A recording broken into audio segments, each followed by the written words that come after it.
Welcome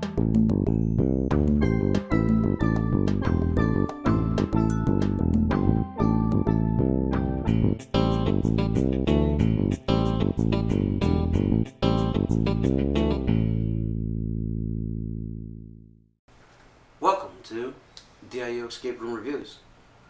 I'm Tom. I'm Phil. That is Phil. And we're here to talk about escape rooms. This is going to be episode 1, 2, 3, 4, 5. We're going to talk about All-In Adventures. They are commercially owned, and there is a ton of them.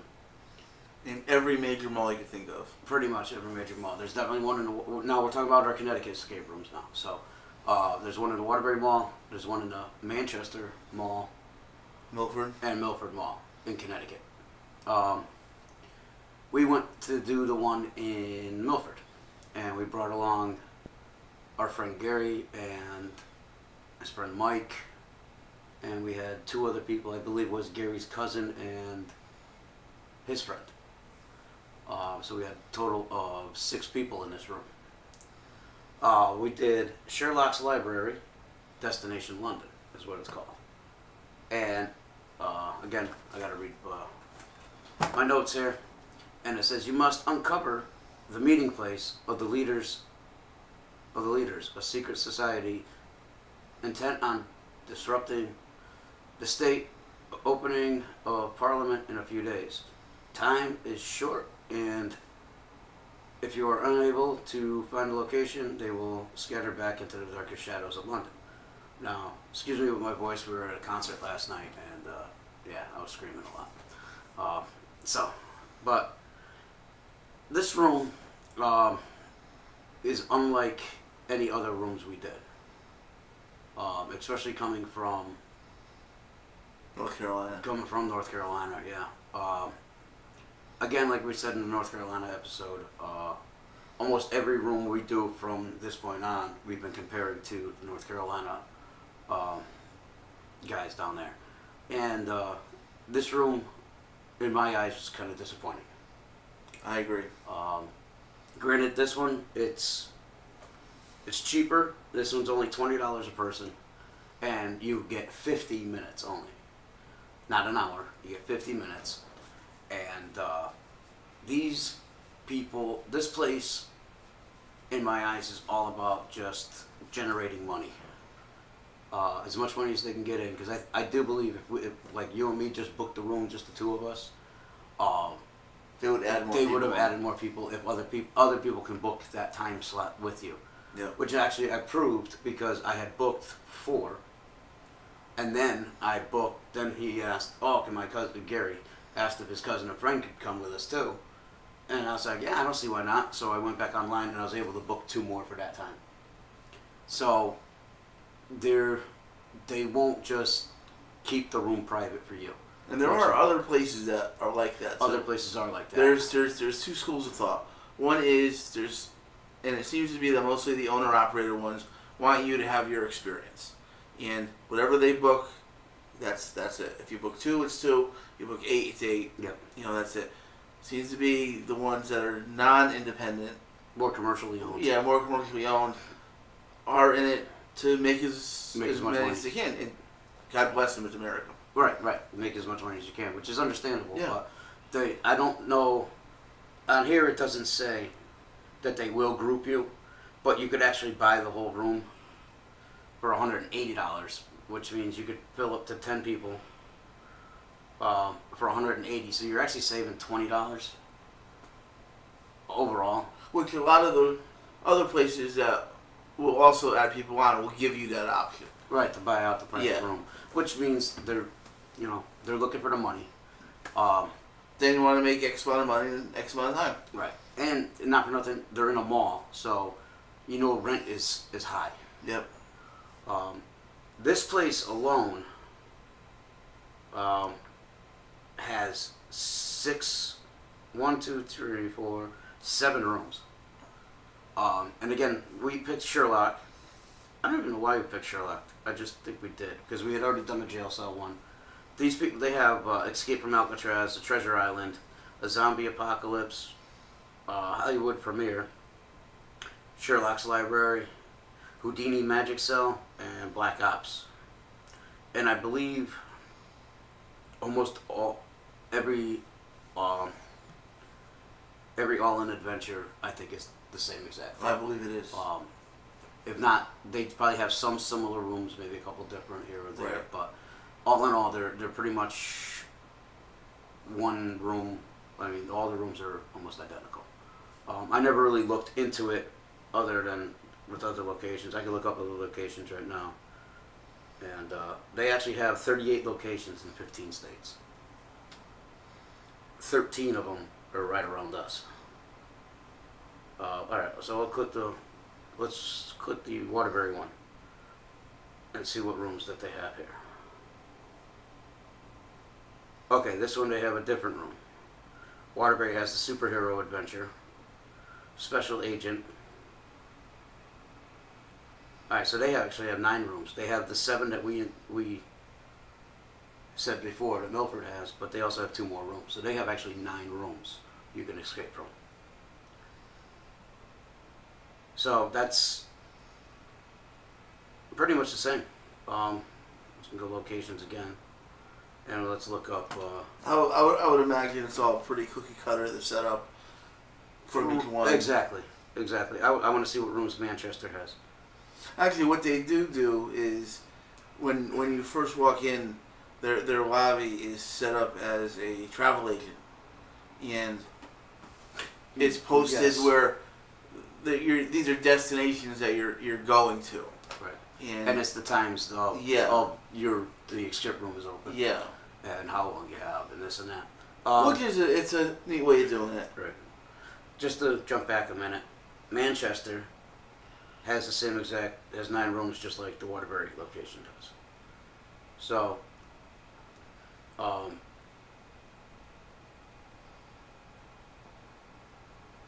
yeah, so that's about it. Here, it was a little chaotic. You and me are just starting to gel on how to do stuff. Yep. And this was Gary, Mike, Gary's cousin, and his friend. That was all their first time ever doing an escape room. And we actually apologized after, saying not all escape rooms are like this. I don't really want to badmouth the place, but they're really, there's almost like no thought put into it. It's it's set for easy turnover, quick turnover. Change out rooms quick. Set for you could get a high school kid to run it. Yeah. And it's very easy. The rooms are made out of cubicle material. Right. There's no ceiling except for there's ceiling above. You could hear everybody around you, which I didn't like that at all. I didn't like it either. I find that it kind very of distracting. And they also had the one thing I'm really not liking at all, and we've seen it in a couple other rooms too. Especially when the room isn't even all that big. I think the room itself is only like a 10 by 10, maybe 10 by 15. It was a little bit longer than it was wide. Maybe 10 by 15, yeah, something to that effect. And it was very cramped with 6 people in it. I think 4 people we would have been okay, but with 6 people it was very, very cramped. And the one thing I really didn't like about it was that there was like 2 pieces of furniture, maybe 3. Mm-hmm. One was a big chest. There was a desk. There was a chest. Right, a little corner desk too. It wasn't a big desk. And then there was some. There was a lock on that. There was another lock on something else. Might have been a little drawer or something. I don't know what the third one was. And then on the chest itself had one of those clasp things that you could put more than one lock on in order to open They it. usually have 4 to 6 locks on Right, them. and that had two of them on there, I believe. Actually, I think there was two chests like that in that room. Possible. Where you had to unlock both locks in order to open that chest. You had to open up both locks to open this chest. And I think there was 2 locks on each one, so actually 4 locks on each. I don't like that. That just goes to show that they don't have enough. It's a time waster. Very big time waster. But they don't have enough puzzles, or to even think of puzzles, Right. To unlock something. They could have, that room was big enough where they could have found another piece of furniture to put in. Right. Again, it's like you said, it's quick turnover, because most of these places want to turn over every 6 months or so, especially these commercial ones, even though they haven't. We did this room the beginning of March, I believe, when we came back up from North Carolina. We waited a couple weeks and we went down, and we booked it, but Now this room could have been, the way it was done, it could be turned over into anything, right. except for that desk and the chest and that And the third chair, piece. right. It's a non-immersive room, Right. in my opinion. Where all these other rooms that we've talked about so far, especially in North Carolina, where you walk in and it's an experience. This one, you walk in and you're in a library, but the library is Was wallpaper. Right. And they did incorporate, Yeah, some right, of there the- was the code in there. coded there. There was wallpaper on the There other was side. You had wallpaper to on the use other side. A cipher for it you found. But, all the other rooms that we did, if you were in a library, it was a room full of books, actual books. Right, and you could actually open the books and pull out the books. Right. And This was a room with wallpaper on 2 walls and 3 things to open, and here you go. Right. And even one, you pretty much guessed Yeah. the code. You just said, oh, you were just looking at it. It was a word code. And I'll give the spoiler, I don't care. It was death, right? I believe so. And I think you just happened to see that was like the only word it could spell. Yeah. And it was like, okay, boom, opened it, and then it was, okay. I think we actually were able to pull stuff out of it before you even opened it, Right. too. There was was- holes there or was- something in the drawer that you could put your hand in and pull stuff Right. up. But we also ran into this for the first time when we had more than just who we were. Everybody was just, whatever they found was just getting thrown anywhere. Yes. So it was very chaotic between all of us, although we've never worked together before. So it's kind of expected to be chaotic, even though we were trying.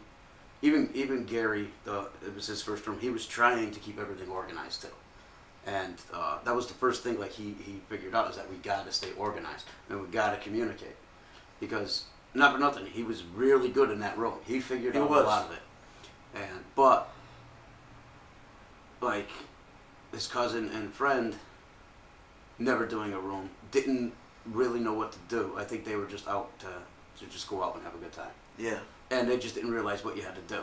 And so there was a lot of clues that were already used that nobody knew about. So we were trying to reuse them again, Yeah. not knowing that we had already unlocked something. And then we lost clues that we needed in order to open up other things. The final clue that we needed had been found, and it had been put aside, And nobody knew. no one knew what it was, no one knew where it was, and there were several things like that happened. Right. And So, in all honesty, the key to escape rooms is communication, organization, teamwork. teamwork. Those are the real 3 things you really need to escape an escape room. If you find something, let everyone know what you found. Right. If once it's used, make a pile of stuff that's no longer being used. Make sure you ask, if it's not told at the beginning, make sure you ask how many times can a clue be used. Because we ran into that in future escape rooms that we'll talk about on other episodes. Is it only 1 clue per lock, or is it only 1 item to use per Right. Once you code use or it, lock? it's Yeah, done. right. So make sure you asked all that beforehand. We had tried to ask for a clue because it got 3 clues. Yeah. They gave us 3 clues. So what he said they had to do was hit the button and the door on the other side will light up. Now the door is not locked whatsoever. We can come and go as we wanted to. That's in Connecticut. Nothing gets locked. So you're free to come in and out anytime you want. It took them forever to even come to the door to talk to us. Yep. They're like, "Oh, what do you want?" It's like, "Well, we have 3 clues. We want a clue." And the lady had no idea what the hell we were talking about. Right. It took her longer to come up with a clue for us. Right. And the explanation made no sense. It didn't. And it wasted more of our time. Right. And we only had 50 minutes to do this, not an hour. So it's even 10 minutes less than normal. Which you wouldn't think is a big deal, but it's 10 it's minutes huge. is a lot of time. Yeah. Believe it or not. I would personally rather waste 10 minutes in the room than lose it at the beginning of the thing. Yeah. At least it's on us to waste it. But it gives us that extra 10 minutes to do what we need to do. And then actually when the buzzer went off, because we did lose this room, when the buzzer went off, it took them forever to even come in too. Which to me, it sounded like most of the rooms were probably booked because you could hear everybody around. And that was a big downside to this whole thing. And like we mentioned earlier. And it's a big distraction. Yeah. But to me, I think they were understaffed to do what they did. Well, I think the staff is a younger staff. And they're there for a job. I think it's their first job. They're not used to having a job. Right. I also think that as a whole, it's a place that's not geared towards serious puzzle people.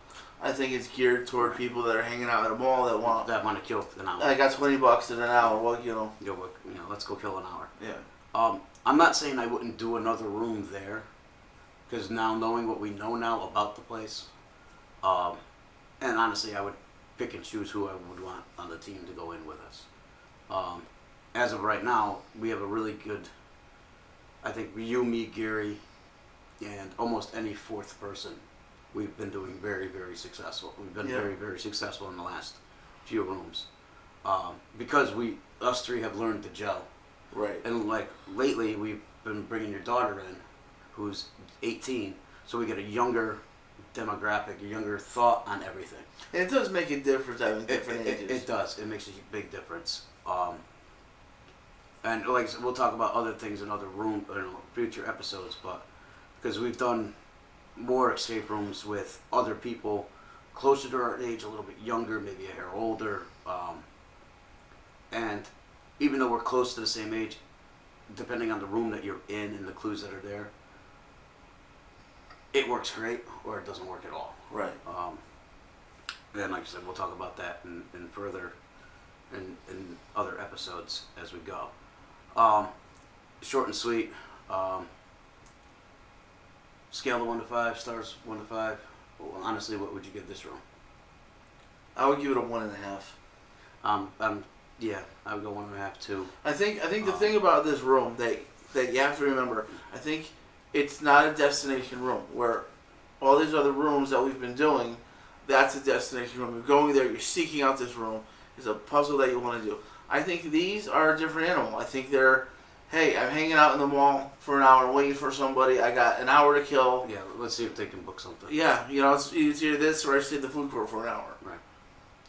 Right. I agree. And I'm going to the movies at the mall. I got an hour to kill before it starts. Yeah, let's go do something. Yeah. I agree 100%. I'm gonna go 1.5 stars myself. And the other thing about it is, I think that if you look at who goes to malls most of the time, it is a younger person. Yes. And I think the destination rooms are for more older people to do. These, I think, are set up for teenagers and You're right. people that don't care. They want to be in and out, and they're not. Right. I agree. Like, we're not saying don't go do the rooms. I think it's a great room for the purpose. Right. We've heard other people talk about it, saying, "Oh, don't go to this place. Don't go." I'm not saying don't go. You could go there and have the best time of your life. Yeah. This is just our opinions only, and you take what you want with it. I mean, another downfall for us with this one was the size of the group. Yes. Was we only knew a couple people in the group. We knew one at the time. We didn't even Right. know. We didn't know. And I think that if it's a room that you went to with more people who were all as a group who knew each other, I think if two of us went with two other people that we're used to doing it with, Right. I think it would be. it would be a different experience. It might raise up to a 2 in my opinion. Right. But like I've said in the past, I wouldn't mind trying out another room just to give it another shot. Yeah. And see if we had a different experience, different look on it. That's why I was kind of wanting to hold off, but maybe we'll just do another episode, a revised episode of this, and go from there. But as it stands right now, 1.5, and that's it. I mean, that's it. Sorry, guys. Actually, not sorry, but can't all be winners. Right. What's that? Sorry, not sorry. Anyway, so that's All In Adventures at the malls. Again, ours was in the Milford Mall. We did the Sherlock Library. And other ones at other malls might be different. Right. You might have a different experience. You know, they're the same company, but who knows? Right. So, that's it. All In Adventures. 1.5 stars from both of us. Thanks for watching. Stay tuned for episode 6. Peace out. Later.